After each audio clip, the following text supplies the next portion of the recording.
From the OUTV Broadcast Center in Los Angeles, California, this is Brief News Brief, a brief look at today's trending news topics, proudly combating the thought police since 2016. Here's your host, James Heaney. I'm James Heaney, and this is Brief News Brief. Yesterday, Attorney General Jeff Sessions testified under oath in an open hearing to senators that are trying to get to the bottom of the 2016 Russian interference of the election. Now, I know we're getting tired of it. We keep hearing more stories. There was testimonies last week, had us on the edge of our seats. But this one was particularly enraging. I'm really upset, honestly. Because just think about one thing. He is testifying under oath. The good news is he should have a very deep understanding of the law. He's the Attorney General, generally the authority of law in the United States. So he's testifying under oath. Now, in this, he's accused of stonewalling, stalling, because think about something that you might have overlooked. In this, there's a certain time regulation, kind of like in debates where people are only allowed to speak for their amount of time. But this hearing, you have a certain amount of time you're allowed to question the witness, if you will call it a witness. The chairman get 10 minutes to question Jeff Sessions in this situation. Regular members get 5 minutes. Now, he's accused of stonewalling, and he gets really upset when people accuse him of it, but he's accused of not answering the questions and instead burning the time that's available by taking long periods of time to answer simple yes or no questions. In fact, when accused of stonewalling, he spends, I would say, the majority of a senator's time to question him, explaining that he is not stonewalling. In fact, look at this little clip. Senator Wyden, I am not stonewalling. I am following the historic policies of the Department of Justice. You don't walk into any hearing or committee meeting and as you can see, he keeps going and going, wasting a lot of this senator's time. But let's give him the benefit of the doubt. Maybe Jeff Sessions just is an arduously elongated slow speaker, and he's trying his hardest to answer. Well, here's the other problem, is he's constantly asked about simple communications he's had with the President of the United States. They aren't asking for classified information. They're asking for things like, for instance, did he say that he was angry at you for recusing yourself from this investigation? And he answers that he can't talk about any communications. It's just yes or no. They're not saying what he said. They're saying, did he communicate to you? And he won't even give that information. So when grilled on the spot saying, hey, you have 3 things. First of all, you came in here and you're under oath. You said that you would tell the whole truth. So number 1, you could just tell us the truth. Number 2, you could say this is classified information and we could meet in private because this is an open hearing that anybody can hear, and you could explain what's going on. Or 3, there could be the executive privilege where the president says he doesn't want you to speak, which in itself I don't think should be legal. If it's not classified, I don't think the president should have the right to say you can't talk about it, but nonetheless, that's the rules.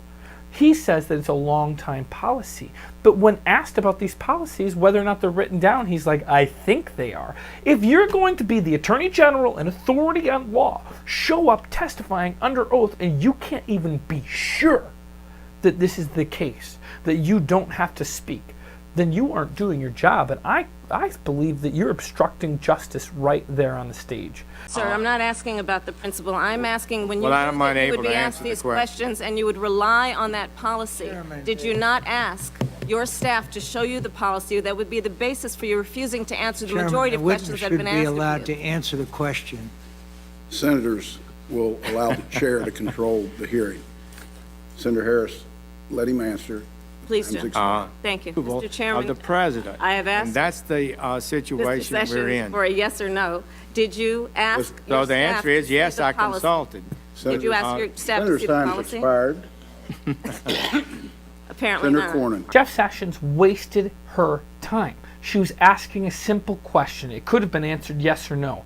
Did you see the policy that you were going to rely on for the majority of your testimony today? He says he consulted people about it, but he's the boss. He's the guy that's supposed to have a deep understanding. Why is he just consulting? If you don't know, then why would you think your underlings know? Look at it yourself. Did you or did you not look at the policy that you were going to rely on so that you could break your oath? so you could, in my opinion, commit perjury. Why don't we have it so that if this comes up in the future, we say, okay, well, he says that it's a long-running policy. Is it written down? I don't know. Well, let's pause the timer, let's look it up, and if we do not find that this is the case, if it is not legal, that they are able to say that I don't feel comfortable, I don't think it's the right thing to do. If it's not in law, if it's not written, force them to testify under the threat of perjury, under the threat of contempt of court, under the threat of obstruction of justice, because that's what it is. I hope you're ready for it, because this is your brief news briefing. Today at a park in Alexandria, Virginia, 10 minutes of gunfire were unleashed upon Republican members of Congress at a morning baseball practice, wounding 5 people, including Congressman Steve Scalise. The shooter was then killed by police. An American college student, Otto Warmbier, who was imprisoned by North Korea and in a coma for more than a year, returned to his home state of Ohio Tuesday night. It was originally reported that Dennis Rodman secured his release since he was in North Korea, but that was later debunked. A close ally, a friend of Donald Trump, ignited speculation this week that Trump could fire the special counsel heading up the investigation into the Russian interference in the 2016 election, raising the prospect of a third explosive firing at the top ranks of American law enforcement. This is a short presidency to have so many firings in law enforcement. Can he just keep firing anybody in charge of busting him for what he's done? Maybe I'm speculating.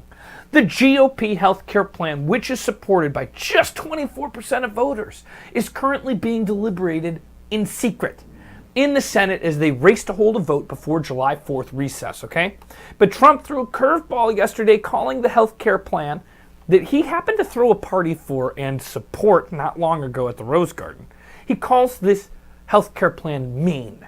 The president went on to call the legislation cold-hearted and call it a son of a bitch. The President of the United States held a cabinet meeting on Monday that began with cabinet members and senior staff going around the table to praise Trump on camera. It was like a gross circle jerk. Quote started the meeting, and I'm quoting him here, "Never has there been a president, with few exceptions, the case of FDR, he had a major depression to handle, who has passed more legislation and has done more things than we've done." Trump declared, "We've been about as active as you can possibly be, and just about at a record pace." Well, I suppose if you're trying to set a record for firing people in charge of investigating things you might have had to do with. Sure. And now it's your time to chime. We asked, why don't some people believe in global warming? Jenny answers, maybe they don't want to change. Okay, well, they don't want to change. All right. Chris says, some people just refuse no matter how much evidence there is.